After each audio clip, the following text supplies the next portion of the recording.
एक बार चीन के एक हिस्से में एक बहुत बड़ा मठ था जहां लगभग 500 भिक्षु रहते थे। वो सभी अपने गुरु के मार्गदर्शन में खुद को जानने का अभ्यास कर रहे थे। एक दिन एक लड़का उस मठ में शिष्य बनने के लिए आया। उसने मास्टर से कहा, मास्टर, मैं खुद को जानना चाहता हूं। मैं सच की तलाश कर रहा हूं। मैं पता लगाना चाहता हूं कि सच क्या है। मास्टर ने उसकी ओर देखा और कहा कि अगर तुम सच जानना चाहते हो तो तुम्हें अपना पूरा जीवन दांव पर लगाना होगा। सच को जानने में तुम्हारा पूरा जीवन लग सकता है और फिर भी इस बात की कोई गारंटी नहीं है कि इस जीवन काल में तुम्हें सच का पता लगेगा या नहीं। क्या तुम इसके लिए तैयार हो? शिष्य ने कहा, मास्टर, मैं यहाँ पीछे मुड़ने के लिए नहीं आया हूँ, मैं इसके लिए तैयार हूँ। गुरु ने कहा, अगर ऐसा है तो एक काम करो, इस मठ में 500 भिक्षु हैं, तुम उनके लिए चावल कूटने का काम करो। बस सुबह से शाम तक चावल को कूटते रहो। जब तुम थक जाओ तो सोने चले जाओ और फिर अगली सुबह उठकर चावल कूटना शुरू कर दो। इसके अलावा कुछ और मत करना, किसी और चीज़ के बारे में मत सोचना। बस इस रास्ते पर चलते रहना और दोबारा मेरे पास मत आना। ज़रूरत पड़ने पर मैं खुद तुम्हारे पास आऊँगा। उस लड़के ने गुरु के आदेश का पालन करते हुए चावल कूटना शुरू कर दिया। उस मठ में 500 शिष्य थे। उन सभी को समय समय पर भोजन की आवश्यकता पड़ती थी, इसलिए वो सुबह बहुत जल्दी उठ जाता था और देर रात तक चावल कूटता रहता था। जब वो थक जाता तो उसी कमरे में सो जाता जहां वो चावल कूटता था। वो किसी से बात नहीं करता था और ना ही कोई उसके पास बात करने आता था। कुछ महीनों तक चावल कूटते हुए उसके मन में पुराने विचार आते रहे, लेकिन जब उन विचारों को कोई नया विषय नहीं मिला तो वो अपने आप ही मिट गए। धीरे धीरे उसके मन में विचार कम होने लगे। कुछ सालों के बाद तो वो अपना नाम तक भूल गया। वो हमेशा चुप रहता और विचारहीन अवस्था में बस चावल कूटता रहता। उसने ना तो कभी ध्यान किया था और ना ही कभी कोई शास्त्र पढ़ा था। मठ के बाकी शिष्य उसे मूर्ख समझते थे। ऐसा करते हुए 12 साल बीत गए। 12 साल बाद एक दिन मास्टर ने घोषणा की कि अब मेरा आखिरी समय आ रहा है और मुझे अपना उत्तराधिकारी चुनना है, जो मेरे बाद इस मठ का मुखिया होगा। इसलिए मेरा कोई भी शिष्य जिसे लगता है कि उसे आत्म साक्षात्कार हो गया है और उसने खुद को जान लिया है, वो रात को मेरे दरवाजे के पास आकर इस दीवार पर कुछ पंक्तियां लिखे जिसमें उसकी जिंदगी का सारा अनुभव समाया हो। कई शिष्यों ने ऐसा करने के बारे में सोचा।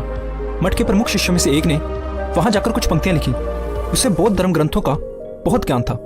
सभी शिष्यों को लगता था कि वो इस मठ का उत्तराधिकारी बन सकता है। उसने लिखा था कि मन एक दर्पण की तरह है जिस पर विचारों और इच्छाओं की धूल जमा हो जाती है।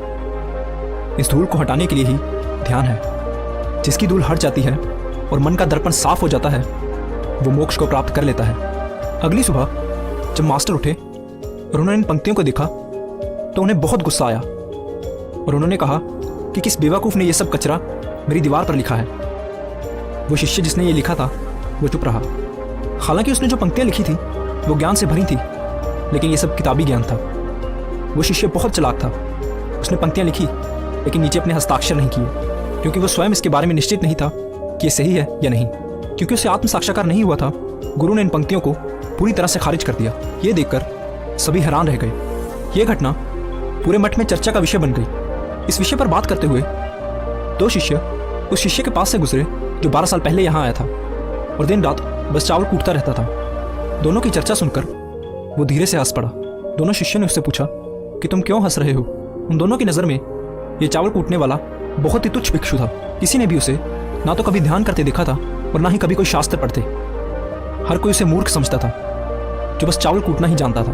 उस मठ में बहुत बड़े बड़े विद्वान थे, लेकिन उस चावल कूटने वाले को किसी से कोई मतलब नहीं था। इसलिए वो दोनों शिष्य उसे मुस्कुराता हुआ देखकर चकित रह गए। उन्होंने फिर उससे पूछा कि तुम क्यों हंसे? उसने जवाब दिया, मैं इसलिए हंसा क्योंकि मास्टर सही बोल रहे हैं। ये सभी पंक्तियां कचरा हैं। इन पंक्तियों का कोई मूल्य नहीं है। वो दोनों शिष्य चौंक गए। उन्होंने उससे पूछा कि क्या तुम कुछ ऐसी पंक्तियां लिख सकते हो जो इससे बेहतर हो? चावल पीसने वाले ने जवाब दिया, नहीं, क्योंकि मैं अनपढ़ हूँ। लेकिन हाँ, मैं कुछ पंक्तियां कह सकता हूँ और अगर तुम उन पंक्तियों को लिख सकते हो तो मैं तुम्हारे साथ जाने के लिए तैयार हूँ। उन दोनों शिष्यों ने कहा, ठीक है। वो मास्टर के कमरे के पास गए और चावल कूटने वाले ने कुछ पंक्तियां बोली और दूसरे शिष्य ने उसे दीवार पर लिख दिया और उन पंक्तियों के नीचे लिख दिया, चावल कूटने वाला।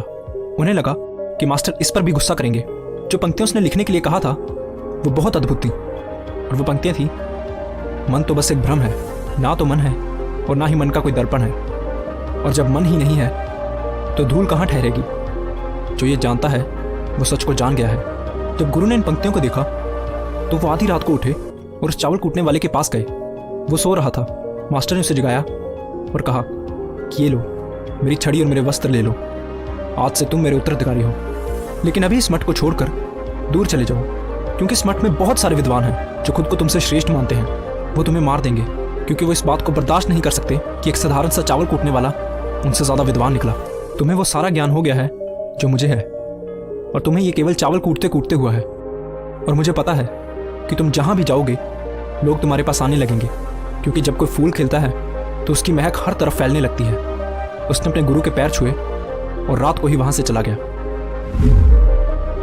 अगर हम अपनी ज़िंदगी में देखें तो पाएंगे कि बहुत से लोग सोचते हैं कि ध्यान केवल एक जगह बैठकर आंखें बंद कर कर ही किया जा सकता है, लेकिन हकीकत में ऐसा नहीं है। ध्यान तो चलते चलते भी किया जा सकता है, या अपना कुछ काम करते हुए भी ध्यान किया जा सकता है। असल में ध्यान का मतलब ये है कि आप जो भी काम कर रहे हैं उसे इतनी शिद्दत से करें कि आपको अपने शरीर का ख्याल भी ना रहे। बिल्कुल उस चावल पीसने वाले की तरह, जो चावल कूटने में इतना मगन हो गया कि उसे खुद का कुछ ख्याल ही नहीं रहा। चावल कूटते हुए ही उसने आत्म साक्षात्कार प्राप्त कर लिया। इसी तरह ज़ेन का अर्थ है हर समय वर्तमान में रहना और कुछ नहीं सोचना, क्योंकि मन तब तक ही है जब तक विचार है। जब विचार नहीं रहेंगे तो मन भी गायब हो जाएगा, और जब मन ही नहीं रहेगा तभी केवल तुम अपने आप को अच्छे से जान पाओगे। असल में हमें अपने वास्तविक स्वरूप को जानने के लिए कोई अन्य साधना करने की आवश्यकता नहीं है। हम जो कुछ भी कर रहे हैं बस उसमें हमें पूरी तरह से खो जाने की ज़रूरत है। अपने काम में इस कदर लीन हो जाओ कि आपका काम ही ध्यान बन जाए। धन्यवाद।